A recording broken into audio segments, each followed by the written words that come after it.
So I know it's like, hella dark and you totally can't see me because I'm at a 3-year party for a local bar that I normally go to for karaoke. And I just felt all of a sudden inspired to make a YouTube video. And it's like, there are these moments in our life. I wonder if I can get light on. Does this light work? No, it doesn't work. Well, that works a little bit. Okay, we'll leave that on so you can kind of see me.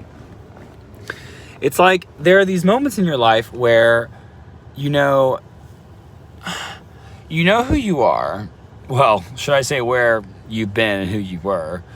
And when all of a sudden you zoom out of your life and you look at it and you go, wait a minute. Have I been wrong this whole time? And of course the answer is no, right? We were never wrong about who we were. It was just a step that we needed to go to in order to reach who we are now. And my thing is, and I released a YouTube video on my other channel, Our 6D Journey, and it's a much different perspective, right? Because my 5D journey is about me personally just saying how I feel. I'm not holding anything back, I'm just putting it out there. I'm going to say the F word, okay? So if you don't want to hear the F word, hide your ears. I've been a fucking overly excited, overly optimistic, ridiculously trusting person for a long time. Like, I have literally put so much faith in people. And it's not that I'm saying right now that my faith in people is lost, but I'm becoming much more aware of it's a paradox. We're all so wrapped up in each other that we're so interconnected because we all come from the same roots, right? We all come from the same roots. However, it's like when you're going from the front of the tree and a branch and a flower that looks the same as a flower that's on the branch of the tree behind the tree, they're the exact same flower. They're the exact same flower. However, these flowers have completely different perspective. One of these flowers, if it had eyes, which it, in all idea of consciousness, it really does, it can see a farm with people and they're laughing and they're playing and they're doing all this stuff and they're happy and they're working and they're manifesting their life goals. They're bringing their life goals, their production to the world, and that's who they are. But on the other side of the tree, this flower has a different perspective. It looks over a canyon that has died, that is empty and barren and has dead trees and dead animals, and there's no running water. But the tree is in the middle. The tree's just sitting there looking out. The tree's sitting there, and facing all directions. And, over to the right side of the tree, we see another farmland where they're really unhappy and they're not happy with their lives and they don't feel like they're producing as much. They're always trying and not manifesting their results. And on the left side, it's skyscrapers off in the distance. It's society, it's culture, it's there's an M word I can think of. It's monopolization. And it's like, even though all these flowers look exactly the same, they're not. They're not the same. They're all completely 150 million% different because of their perspective of what it is they can see. And I think what happened is that in my mind, my consciousness has been hopping from flower to flower to flower to flower to flower in all directions of the trees. Front, back, right, left, down, up, in every direction in between. And now I realized, after hopping to all the flowers of my own awareness and my own consciousness, I went to the middle and went, I should inspect the root. I should inspect the root and see what the roots feel like. So I'm descending down the tree, through the trunk, into the floor, through the roots. And I feel like right now I'm in one of the roots, like the deepest root, and I'm about to go into the earth plane.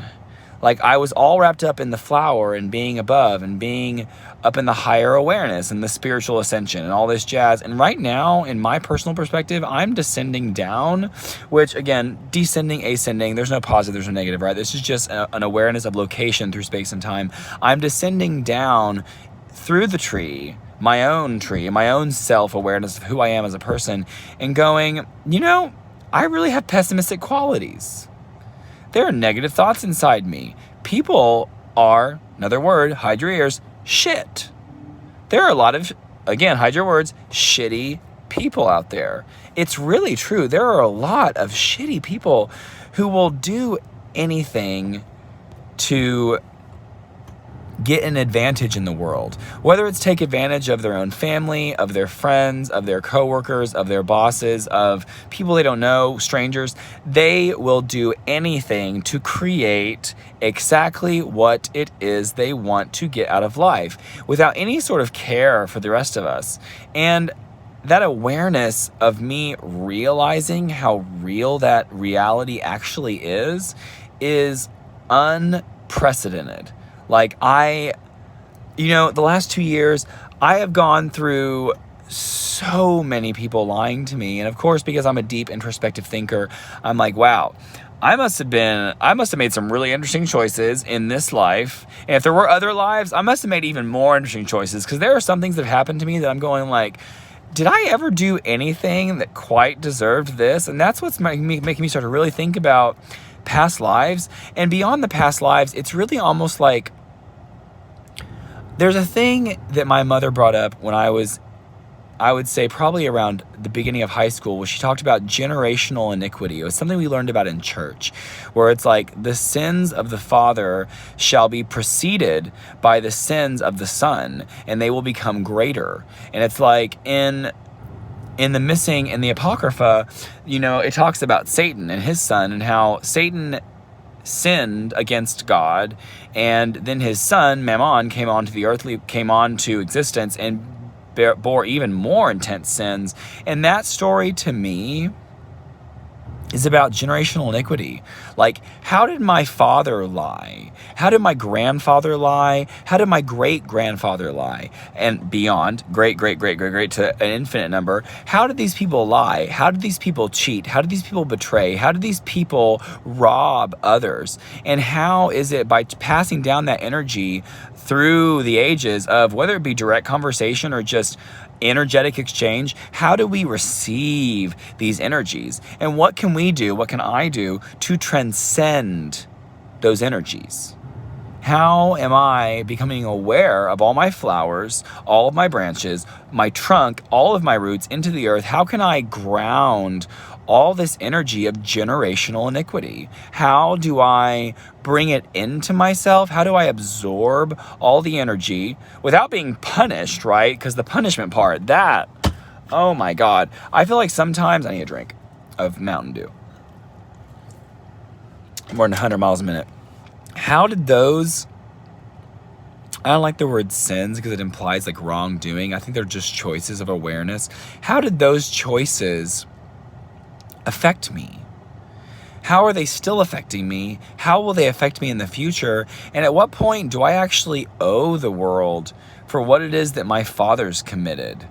And for some reason, I'm getting this energy of Romeo and Juliet, and it's like the family is fighting, but the children are going, no, we love each other. Two families separated by old garbage. How do the children manifest new realities? And they end up killing themselves.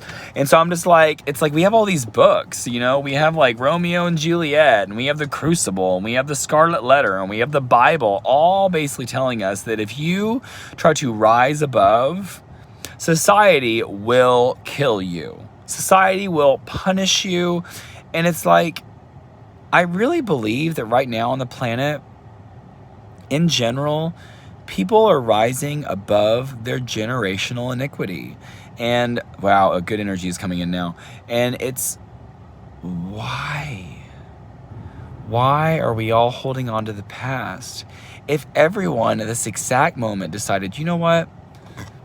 I'm not going to stand for this anymore. I'm not going to take a beating for a crime I didn't commit. Because that's what this last 2 years has been about for me. Is like, energy's coming at me and going, wait a minute, I didn't do this. What are you talking about? Like, I had nothing to do with whatever it is you're bringing up right now, and you need to go away.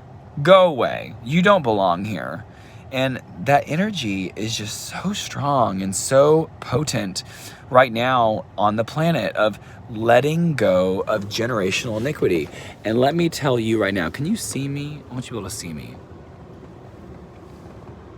You do not deserve anything you did not do. If you did not do it directly, and it's part of your dharma, because in karma is what you do in this life and how it affects you. Your dharma is what happened in past lives, which to me I think are just generations. What generations passed before you, and how are you being punished for what it is that they did? We do not deserve any of their punishment. We are free. We are free beings.